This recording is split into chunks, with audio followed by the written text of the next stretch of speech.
ভারতীয় অভিনেত্রী পূজা ব্যানার্জি হিন্দি টিভি সিরিয়ালে অভিনয় করে আলোচনায় উঠে আসেন। পরবর্তীতে ভারতীয় বাংলা সিনেমায় পা রেখে প্রশংসা কুড়ান। মাঝখানে বাংলা সিনেমা থেকে নিজেকে কিছুটা দূরে সরিয়ে নেন। স্বামী সন্তান সামলে ফের ব্যস্ত হচ্ছেন পূজা। সোশ্যাল মিডিয়ায় বেশ সরব পূজা ব্যানার্জি। কাজের পাশাপাশি ব্যক্তিগত নানা মুহূর্ত সামাজিক মাধ্যমে নিয়মিত শেয়ার করে থাকেন। খোলামেলা পোশাকে তোলা ছবিও নিয়মিত পোস্ট করেন। এসব ছবিকে কেন্দ্র করে প্রায়ই নেটিজেনদের নোংরা মন্তব্যের শিকার হন পূজা।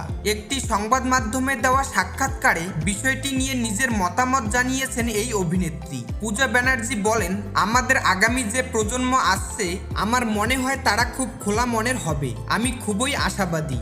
আমাদের আগের প্রজন্ম ও আমার প্রজন্মের মা বলতেই শাড়ি পরার ধারণা রয়েছে, তাই মেয়েদের শর্ট স্কার্টে দেখলে অনেকে হয়তো ভুল নজরে দেখেন। আমি আমার ছেলেকে যেভাবে বড় করছি তাতে ও নিজের মাকে বিকিনিতে দেখছে, তাই অন্য মেয়েরা বিকিনি পরলে কখনোই কুনজরে দেখবে না। আমার মনে হয় এগুলোকে স্বাভাবিকভাবে দেখা উচিত। শরীর ঢেকে রাখাই ভালো চরিত্রের লক্ষণ, এটা ভুল ধারণা।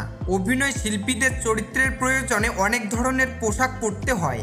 আমি যেমন ব্যক্তিগত জীবনে একেবারেই সাজগোজ করি না, আর আমার সামাজিক যোগাযোগ মাধ্যমে যারা উল্টাপাল্টা লেখেন আমি তাদের ব্লক করি না, কারণ তারা যত খুশি লিখুক, আমি তো নিজেকে বদলাবো না।